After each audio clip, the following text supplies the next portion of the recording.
So what up guys, this is JK Moto, no? So, isi-share ko lang sa inyo, no? Kung ano yung nangyari sa akin kagabi, experience ko kagabi. So, bala ko sana, babiyahe ako. So, hindi ko na lang muna siya tinuloy. Gawa nga ng sobrang lakas talaga ng hangin, no? So, ayan, papunta na ako sa 7-Eleven para mag-remit, no?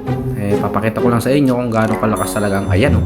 Ayan, kung nakikita nyo yung sa video, no? Kung gaano kalakas yung hangin.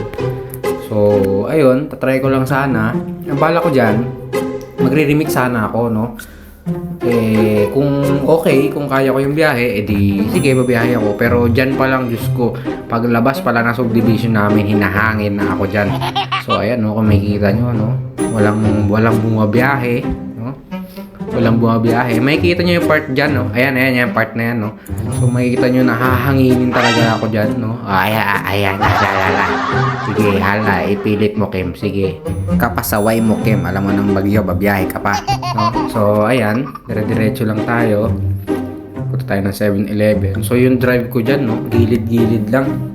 Kasi wala hindi talaga kaya, no? So, delikado, no? Okay, kaya naman sa kaya. So, mabagal yung drive natin, syempre. So, ayan. So, sobrang gilid ko. Ayan, dead end na yan, no? So, yan lalo yung part na yan, no? Yung part na yan na wala masyadong establishment, no? So, ayan. So, dyan tayo 7-Eleven.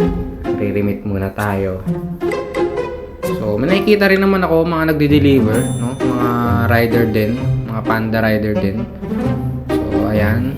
Counting na tayo. Binigyan natin ng pera. So, hindi natin kaya, no? Mahirap pa. Maya mahanginan tayo ng yero dyan, Wala na. Mas lalo na nagkandaleche-leche. Diba? So, ayan, mga katrabaho ni Abby. Shoutout, o nga pala, no? Gusto nga pala magpa-shoutout nito, no? Katrabaho ni Abby. So, shoutout sa'yo. Ayan din si Pops, no? Food Panda Rider din yan. Bumiyahe siya. So, ayun nga. Hindi na rin daw siya tumuloy kasi nga sobrang lakas talaga ng hangin, no? So, tamang remit na rin siya. So, okay na. Nakapag-remit na tayo. So, balik na lang tayo. So, ang date pala niyan is November 9, no? So, i-upload ko to. Today is November 10. So, kagabi yan, November 9. Bago pa lang pumasok yung bagyong Uwan. Actually, pumasok na pala. Pero wala pa sa amin dito sa bandang south, no? So, pero yan, no? Kita mo kung gaano nakalakas yung hangin dyan. Yung drive ko dyan talagang alalay na alalay, no? Kita nyo yung takbuhan ko, 23 lang, 25, ganyan. Kasi hindi talaga, kung mabilis-bilis ang drive mo, ay nako, may kalalagyan ka talaga. Yan, so ayan, driving tayo. Tapos yan, no, dito sa amin sa Nia Road, merong wire na malalaki dyan kasi nga, ginagawa ng Meralco yung mga poste, tinatanggal nila para totally widened na yung lugar, no. So, delikado yun, no. Delikado yun, lalo kagabi. Sobrang lakas ng ulan kami, pumalo sa iyo. Ay, naku, wala na. Finish na.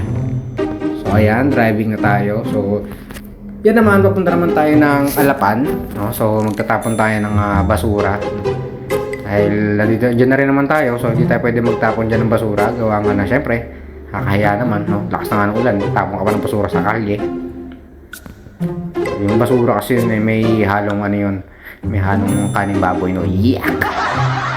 So, ayan. Dyan tayo sa gilid ng SM. Driving na tayo.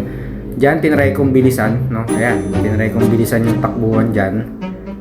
Pero, okay naman. Kaya naman. Pero, paano pag sa ibang part, no? Tulad yung mga walang establishment. Walang mga bahay, walang mga building. Mas malakas yung palo ng hangin dyan, no? So, ayan. Dyan na tayo. Tumigil na tayo. Alam mo, pagkain nyo yung i-deliver. Uy! No, now. Siyot. Siyot, ang kanin baboy. Okay, so driving tayo. Uwi na tayo dyan, no? Fast forward ko na. So, andyan na tayo sa may gate na Mary Chris. Nakita na ako ni Manong Guard. Oh, kuya, di ako magdi-deliver, no? Tapon na ako ng kanin baboy. So, ayan, uwi na tayo. So, wala, hindi talaga kaya. In-update ko lang kayo. Pinakita ko lang sa inyo kung ano yung kaganapan kagabi, no? Kung gaano kalakas yung hangin sa labas, yung sa mga hindi nalabas, no? So, andyan na tayo. Nakauwi na tayo dyan. Ayan ang ating misis. Wow! Ka-sexy mo, B. Ka-sexy mo dyan. So, dahil sexy ka, ikaw ay gagulatin ko na, ay! Ginulat ko ang aking misis kasi siya ay takot sa oot.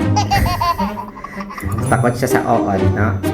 So, ayun. So, dito ko na lang tatapusin yung video natin, no? So, wala. Hindi talaga kaya. much better sa bahay na lang, no? Para safe tayo lahat, no?